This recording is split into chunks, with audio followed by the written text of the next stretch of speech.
Hi, let's do finding absolute max and min section 4.5. Here we go. So this right here is math speak for absolute extrema. If you see, it says that there's a f of c, that's a y value, that is greater than or equal to all other y values. That is called the max. Okay, so that's just the fancy way of saying this is an absolute maximum. If this is the absolute biggest point, then this is the absolute smallest point. So that would be the absolute minimum. So if we just look at these graphs to understand what we're talking about, what is the minimum here? That is as low as the y values get. So what's this value right here? 0. This one has an absolute max, and its max is at 4. This one has neither. If you notice, this one goes up forever and it goes down forever. So it doesn't have an absolute max or min. So every function doesn't have an absolute max or min if we're in an open interval. If we're in a closed interval, you cut off part of the function, you will have an absolute max and min if the function is continuous. So that's the second part. That's called the extreme value theorem. If you're in a closed interval and the function is continuous, that whole space, there will be a max and there will be a min. So if we look at this function, what is the absolute minimum absolute min and absolute max on this interval, -3 to 3? So if I'm looking from -3 to 3, I'm looking for this entire function. What is the absolute highest? Excuse me, this function get? It is 8. And what's the absolute lowest it gets? Down here, we followed over here to the y values, -24. Okay, now let's look from -3 to 0. So from this interval, hold on just a second. Sorry about that. Okay, let's pull it back up. Okay, so we have, if we're on -3 to 0, our absolute max is 8. And our absolute min is here, which would be -8. -3 to 1. So whoops, I didn't mean to do that. -3 to 1. So we're gonna go, and that's giving us, those are giving us x values, by the way, just in case you didn't understand. This is an interval, and these are both like x1 to x2. So from -3 to 1, I look, those are the x values. What are the y values that go with those? The absolute max again is 8. The min is whatever that value is. I think that is 16, 17, 18, 19. So like -19. -2 to 1. Okay, now if we bring it in some and we say from -2 to 1, it's going to be the same as what we just, as above. 0 to 3. So now from this interval, from 0 to 3, the lowest it gets is here. And the highest it gets would be, come here to here, it is that -8. And then if I'm on the interval from 1 to 3, so 1 to 3, this interval, what is the highest? Well, is it this one or this one? This one's a little bit higher, it looks like. So that looks like -17 would be its max. And its min is this low point, min of -24. So that's how you can just look at a function and identify its high points and its low points. So let's keep going. Now, if we want to find the absolute extrema, what do? We make sure the function is continuous, we find the critical numbers, and then we compare those on a t-chart. So I'm going to show you how to do that with this. So again, when we find absolute maxes and mins, we're going to do it this way. Instead of doing the first derivative test was for relative max and min. So when we did that, just to kind of refresh your memory, we find critical numbers, and we did positive, negative, positive. A couple units ago, this would be the functions increasing, decreasing, increasing, etc. This would be a relative max and a relative min. They could also be absolute, depending on if you're on a closed interval or not. But if we're on a close interval and we're asked to find the absolute max or min, you don't have to do this. This is for relative.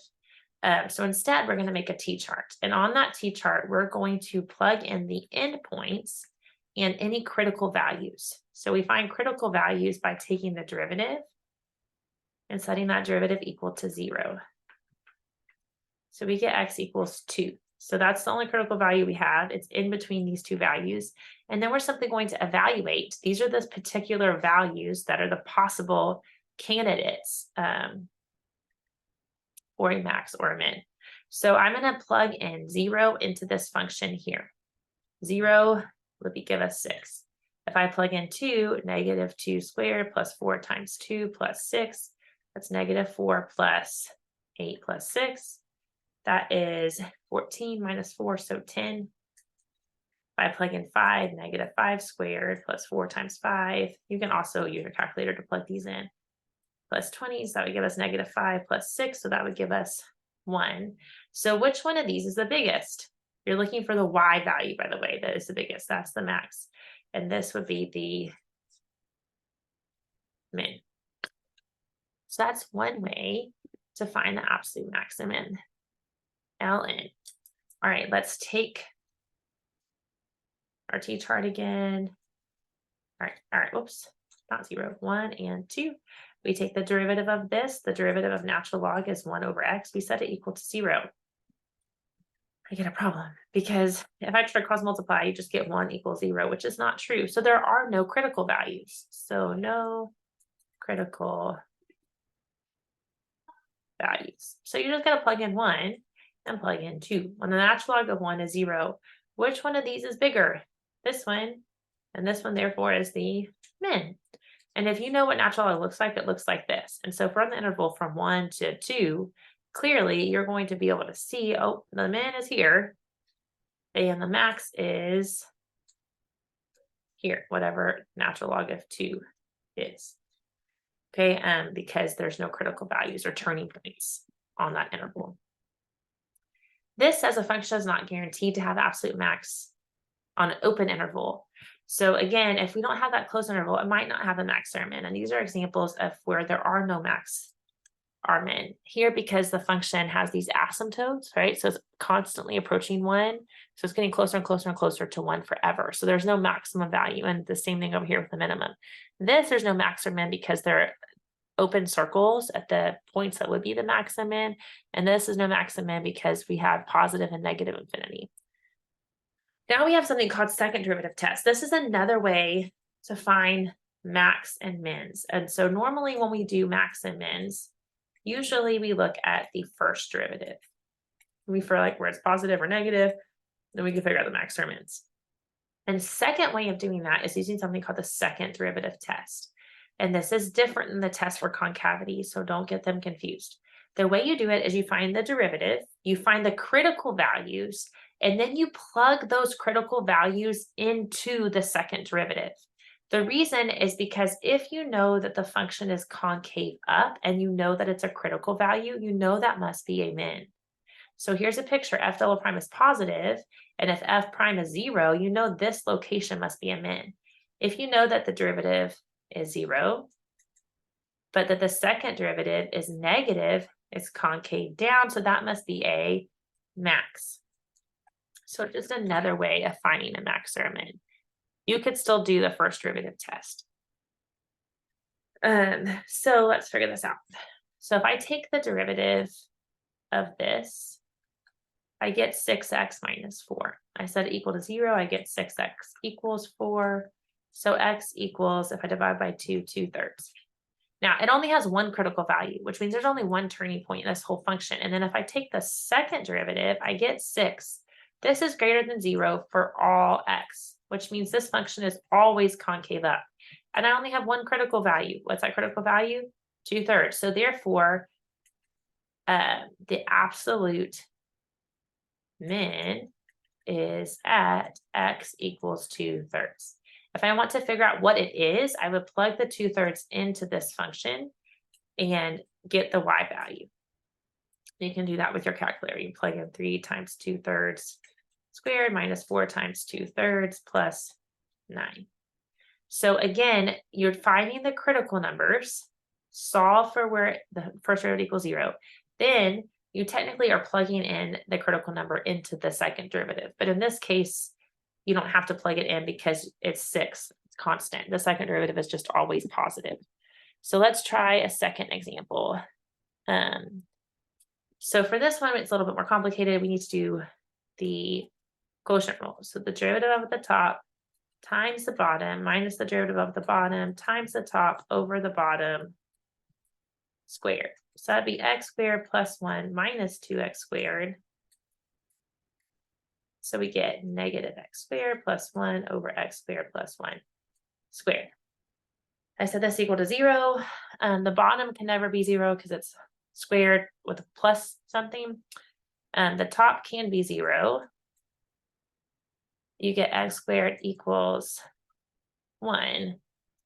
So x equals plus or minus 1. Don't forget both of those. Now, this isn't going to be an absolute extreme because there's 2 critical values, but you can go through and find their relative maximum and using the second derivative test. So let's find the second derivative.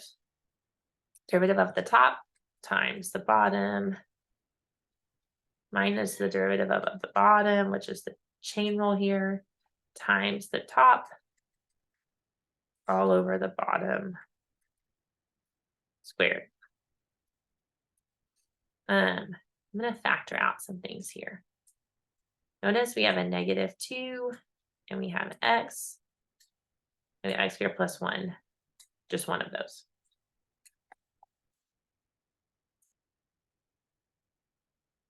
So I'd be left with one of those x squared plus 1s here minus, or not minus because I took out the negative. I took out that, so I'm left with that 2, negative x squared plus 1. This will cancel with one of those and give me cubed. And then if I rewrite this, I get negative 2x times x squared plus 1 minus 2x squared plus 2. So negative 2x and then negative x squared plus 3. Okay. Now I'm going to plug these into the second derivative. So I'm going to find f double prime of negative 1. So if I plug that in,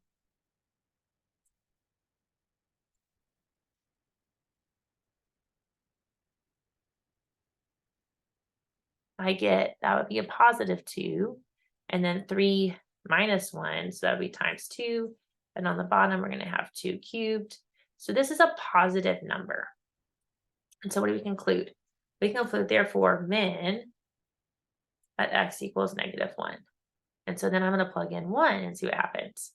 So if I plug in 1, I'm going to come over here to plug in 1 because I'm running out of room.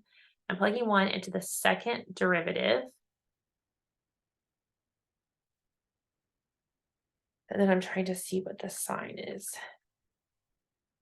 And so I have negative 2 on the front and then 3 minus 1. So that would be 2 again, and then 2 cubed again on bottom. So again, now I have negative. And so what does that mean? That means concave down. So then that means, therefore, there is a max at x equals 1. So it's just another way of doing relative extrema. One more example. So I take the derivative of this. I get 1. Let's rewrite this actually. That would be 9x to the negative 1. So it'd be 1 minus 9x to the negative 2. And so we set that equal to 0. Cross multiply, x squared equals 9. So x equals plus or minus 3. And then you're going to find the second derivative, which would be plus 18x to the negative 3. And then again, what you're going to do for the second derivative test is you plug these into the second derivative. So you're not setting the second derivative equal to 0.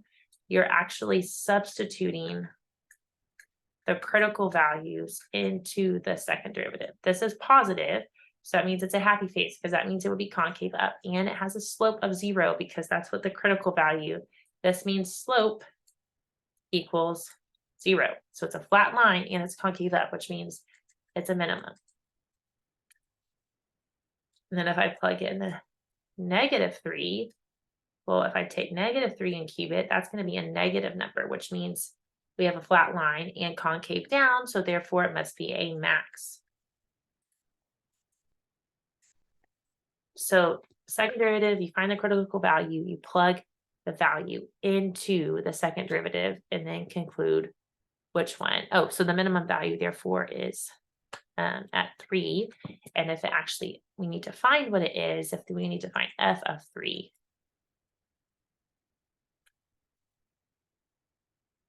So we don't have to worry about this actually, because I didn't realize our interval is from 0 to infinity.